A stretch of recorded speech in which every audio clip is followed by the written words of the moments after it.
بسم اللہ الرحمن الرحیم۔ السلام علیکم۔ شکاری مرغول آنکھوں سے اندھا تھا۔ اس کے اندھا ہونے کے پیچھے بھی ایک پراسرار داستان تھی۔ ہوا یوں کہ ابھی یہ نگر آباد ہی ہو رہا تھا جس میں وہ رہتا تھا کہ وہ ایک تیز رفتار ہرن کے پیچھے بھاگتا ہوا یہاں تک پہنچا۔ وہ ہانپ رہا تھا اور ہرن یہاں پہنچ کر پہاڑی کے نیچے اوجھل ہو گیا۔ وہ سرحد تھی اور اسے آگے جانے کا قانوناً حکم نہ تھا، اور قانون صرف انسان کے لیے ہے جو مہذب ہے، پڑھا لکھا ہے، اپنا اور سماج کا اچھا برا سمجھ سکتا ہے۔ اس چوکڑیاں بڑھتے ہرن کے لیے نہیں جو ایک ملک سے دوسرے ملک میں بغیر ضروری کاغذات کے داخل ہو جاتا ہے۔ لہٰذا مرغول وہاں رک گیا۔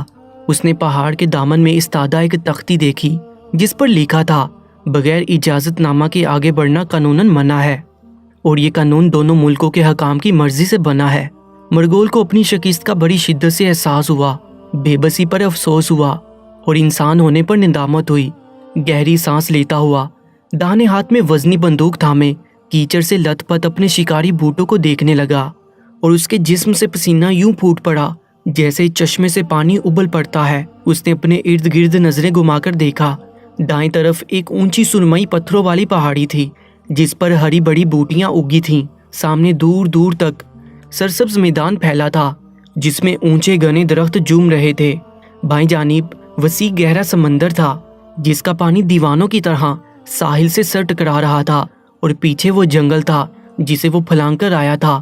اور اس سارے ماحول میں نیلے آسمان کے تلے ایک نیا نگر تعمیر ہو رہا تھا جس میں انسانی ضروریات کی تمام چیزیں مہیا کی جا رہی تھیں۔ فصل ابھی آدمی کے قد تک ہی اونچی ہوئی تھی اور نگر کا بڑا دوار کھڑا کیا جا رہا تھا۔ اس نے دیکھا کہ سب اچھا ہے۔ اس نے وہیں رہنے کا ارادہ کر لیا اور وہیں رہنے لگا۔ کچھ ہی دنوں کے بعد وہ اس دنیا کا ایک حصہ بن گیا، اور نگر کے دوسرے لوگ اسے جاننے لگے اور وہ ان سے واقف ہو گیا۔ لہٰذا وہ سورج نکلتے ہی نگر دوار سے باہر نکلتا اور اپنی بندوق کے بل بوتے پر شکار کر کے شام کو واپس لوٹ آتا۔ ایک شام جب وہ کچھ خرگوش مار کر لوٹ رہا تھا، اس نے ایک بڑا ہی عجیب منظر دیکھا کہ ایک سیاہ فام الف ننگی عورت سمندر میں سے نکلی اور ساحل کی ریت پر اپنے پاؤں کے نشان چھوڑتی ہوئی پہاڑ کی طرف بڑھنے لگی۔ عورت کا جسم بلاکا پرکشش تھا اور ڈوبتے ہوئے سورج کی روشنی میں اس کے جسم کا انگ انگ چمک رہا تھا۔ مرغول کے ذہن میں اتھل پتھل سی ہوئی، اور اچانک اس نے دیکھا کہ مرے ہوئے خرگوشوں میں سے ایک خرگوش نے آنکھیں کھولی، ایک انگڑائی لی، اور پھر اس کی رسی کا حلقہ کھول کر یہ جا وہ جا جنگل کی طرف بھاگ گیا۔ مرغول اچھا شکاری تھا، مگر قدرت بھی بڑی ستم ظریف چیز ہے کہ آدمی کو سب کچھ نہیں دیتی۔ لہٰذا مرغول قوت مردمی سے محروم تھا، لیکن خرگوش کی اس حرکت نے اس کے جسم میں ایک عجیب طرح کی پھریری پیدا کی، اور وہ محسوس کرنے لگا کہ وہ اس احساس سے دوچار ہوا ہے جس سے زندگی بھر اس کا سابقہ نہیں پڑا تھا۔ وہ خوش ہوا اور دیوانہ وار اس عورت کے پیچھے بھاگا۔ عورت بلا کی تیز رفتاری سے چلنے لگی۔ وہ ہانپتا ہوا اس کے پیچھے جا رہا تھا۔ سورج پہاڑ کے پیچھے غروب ہو گیا اور سارے میں دھندلکا پھیل گیا، اور اس دھندلکے میں وہ عورت پہاڑ کی ایک کھو میں داخل ہوئی اور نظروں سے اوجھل ہوگی۔ وہ لپک کر کھو کے دہانے تک پہنچا اور اس نے دیکھا کہ اندر گہری تاریکی ہے اور کچھ دکھائی نہیں دے رہا۔ اس نے پکارا، اے عورت، تو کہاں ہے؟ ہم تم سے ملنا چاہتے ہیں، تو ہماری زندگی کے لیے لازم ہوگی ہے۔ اے شکاری مرغول، اندر مت آنا، کھو کے دہانے سے آگے کی زمین تم پر آگ برسائے گی اور تم اپنے اندر کے جذبے اور باہر کی آگ سے جل کر راکھ ہو جاؤ گے۔ اگر تم مجھے پانا چاہتے ہو تو برسا برس تک تجھے تگ و دو کرنا ہوگی، اور پھر کہیں جا کر تو وصل کی مسرت پائے گا۔ کھو کے اندر سے سیاہ فام عورت کی مترنم آواز سنائی دی جو اس کی جسمانی کشش سے بھی زیادہ پرکشش تھی۔ مرغول کے ہاتھ میں پکڑی ہوئی بندوق تڑپ اٹھی۔ اس کا جسم مارے غصہ کے کانپ اٹھا، اور اس نے زمین پر سے پتھر اٹھایا اور کھو کے اندر دے مارا، اور غصہ میں چیخا، میں مرد ہوں اور یہ میرا شیوا نہیں۔ تم نے اگر اپنے آپ کو میرے حوالے نہ کیا تو مجبوراً مجھے اپنی بندوق سے کام لینا ہوگا۔ اندر سے ایک کڑاخ سنائی دی اور پھر ایک غضبناک آواز، تم نے مجھ کو پتھر سے مارا، اب تم پر لازم ہے کہ ہر روز اسی وقت مجھ پر آ کر پتھر کی ضرب لگاؤ، اور اگر تم نے اپنے معمول میں ناغہ کیا تو میرا قہر تم پر نازل ہوگا اور تو زندہ نہ بچے گا۔ اس کے بعد آسمان سے بجلی چمکی اور بادل گرجے اور سب طرف تاریکی پھیل گئی، اور مرغول خوفزدہ ہو گیا۔ اس کے ہاتھ میں پکڑی ہوئی بندوق اور کندھے سے لٹکتے ہوئے مردہ خرگوش